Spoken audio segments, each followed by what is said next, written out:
राम राम मंडळी. महाराष्ट्र केसरी किताब 2 वेळा जिंकणारे डबल महाराष्ट्र केसरी पैलवान चंद्रहार पाटील यांना राज्यसभेवर संधी द्यावी अशी मागणी आज अनेक कुस्तीप्रेमी आणि ग्रामीण भागातील नागरिक करत आहेत. मंडळी, हा विषय फक्त एखाद्या पैलवानाच्या सन्मानाचा नाही, तर तो महाराष्ट्राच्या पारंपरिक कुस्ती संस्कृतीच्या भविष्याशी जोडलेला आहे. या संदर्भात शांतपणे आणि सविस्तर विचार करण्याची गरज आहे. महाराष्ट्रात कुस्ती हा फक्त खेळ नाही, तो गावोगावी रुजलेला एक संस्कार आहे. कुस्ती ही आपली ओळख आहे. अनेक कुटुंबांमध्ये कुस्ती ही परंपरेनं पुढे चालत आलेली आहे. शिस्त, संयम, परिश्रम आणि जिद्द या गुणांची शिकवण कुस्ती देत असते. म्हणूनच महाराष्ट्र केसरी हा किताब केवळ स्पर्धेतील विजय नसून मोठा मान सन्मान मानला जातो. चंद्रहार पाटील यांनी हा प्रतिष्ठेचा किताब सलग 2 वेळा जिंकून आपले नाव राज्यभर पोहोचवले. डबल महाराष्ट्र केसरी होणे सोपे काम नाही. त्यासाठी वर्षानुवर्ष कठोर सराव, त्याग आणि सातत्य लागतं. दुखापती, पराभव, अनेक अडचणी यावर मात करूनच पैलवान या उंचीवर पोहोचतात. त्यामुळे त्यांचे हे यश केवळ वैयक्तिक नाही, तर संपूर्ण कुस्ती विश्वासाठी अभिमानाची गोष्ट आहे. परंतु आज कुस्ती क्षेत्र अनेक अडचणींना सामोरं जात आहे. अनेक गावांमध्ये तालमीची अवस्था सुधारण्याची गरज आहे. आधुनिक सुविधा, प्रशिक्षकांची उपलब्धता, पोषण आहार, वैद्यकीय मदत या गोष्टी अनेक ठिकाणी अपुऱ्या आहेत. काही ठिकाणी स्पर्धांच्या आयोजनात पारदर्शकतेबाबत प्रश्न उपस्थित होतात. तरुण खेळाडूंना योग्य मार्गदर्शन आणि संधी मिळवण्यासाठी ठोस धोरणांची गरज आहे. मातीतील पारंपरिक कुस्ती आणि मॅटवरील आधुनिक कुस्ती यामध्ये समतोल राखण्याचे मोठे आव्हान ही कुस्ती क्षेत्रासमोर आहे. अशा वेळी मैदानाचा प्रत्यक्ष अनुभव असलेली व्यक्ती धोरण निर्मितीत सहभागी झाली तर तिचा आवाज वेगळा आणि ठोस असू शकतो. चंद्रहार पाटील यांनी केवळ आखाड्यातच नव्हे तर सार्वजनिक जीवनातही सक्रिय भूमिका बजावली.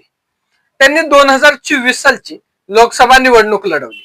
लोकशाही प्रक्रियेत थेट सहभागी होणं म्हणजे लोकांशी संवाद साधण्याची तयारी दाखवणं. त्यामुळे त्यांना राजकीय प्रक्रियेचीही मोठी ओळख झाली आहे.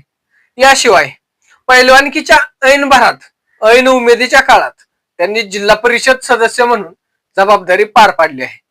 मंडळी, एखादा खेळाडू आपल्या कारकिर्दीच्या महत्वाच्या टप्प्यावर असताना सार्वजनिक जबाबदारी स्वीकारतो, ही गोष्ट खूप महत्वाची आहे. यावरून समाजकारणाची जाणीव आणि लोकांप्रती असलेली बांधिलकी लक्षात येते. स्थानिक पातळीवरील प्रश्न, ग्रामीण विकासाच्या अडचणी, त्याचबरोबर प्रशासनाची कामकाज पद्धत या सगळ्यांचा अनुभव त्यांना मिळालाय. राज्यसभा ही विविध क्षेत्रातील अनुभवी आणि योगदान देणाऱ्या व्यक्तींसाठी असलेलं मोठं व्यासपीठ आहे. शिक्षण, कला, विज्ञान, क्रीडा अशा अनेक क्षेत्रातील मान्यवरांना त्या ठिकाणी संधी देण्यात येते. क्रीडा क्षेत्रातील व्यक्ती राज्यसभेत गेल्यास खेळाडूंच्या समस्या, प्रशिक्षणाच्या सुविधा, निधी वाटप आणि ग्रामीण क्रीडा विकास यासंबंधी प्रश्न थेटपणे मांडू शकतात. महाराष्ट्रासारख्या राज्यात जिथं कुस्तीला मोठा मान आहे, कुस्तीला मोठा सन्मान आहे, तिथून जर एखादा डबल महाराष्ट्र केसरी राज्यसभेत जाणे हे प्रतिकात्मक दृष्ट्याही महत्वाचं ठरू शकतं. नक्कीच राज्यसभेवर जाणं ही मोठी जबाबदारी आहे. कायदा, धोरण आणि राष्ट्रीय प्रश्नांवर मत मांडावं लागतं. परंतु खेळातून घडलेली शिस्त, निर्णय क्षमता आणि संयम हे गुण सार्वजनिक जीवनातही उपयोगी पडत असतात. खेळाडू हे अनेकदा कठीण परिस्थितीत शांत राहून योग्य निर्णय घेण्याची क्षमता विकसित करतात. हीच क्षमता व्यापक प्रश्नांवर विचार करताना मदत करू शकते. मंडळी, आज गरज आहे ती ग्रामीण क्रीडा संरचनेला बळ देण्याची. तालमींना आर्थिक मदत, प्रशिक्षकांसाठी प्रशिक्षण, तरुण खेळाडूंना शिष्यवृत्ती, पारदर्शक निवड प्रक्रिया आणि पारंपरिक मातीतील कुस्तीचे जतन या साऱ्या मुद्द्यांवर ठोस चर्चा होणे आवश्यक आहे. या चर्चेला संसदेतून पाठबळ मिळाले तर धोरणात्मक बदल घडू शकतात.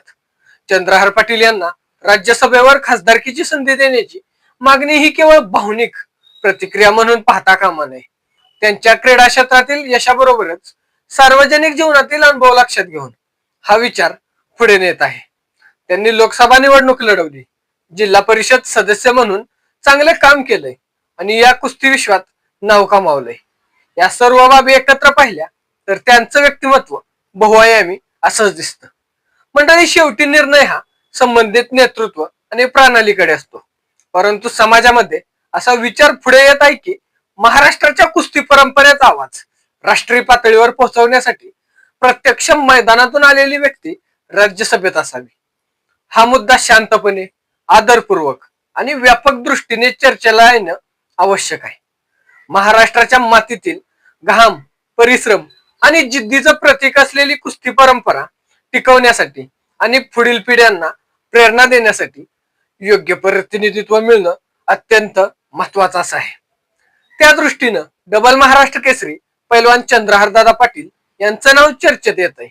पुढील काळात या विषयावर व्यापक चर्चा होईल आणि योग्य निर्णय घेतला जाईल अशी अपेक्षा अनेकांना आहे. धन्यवाद.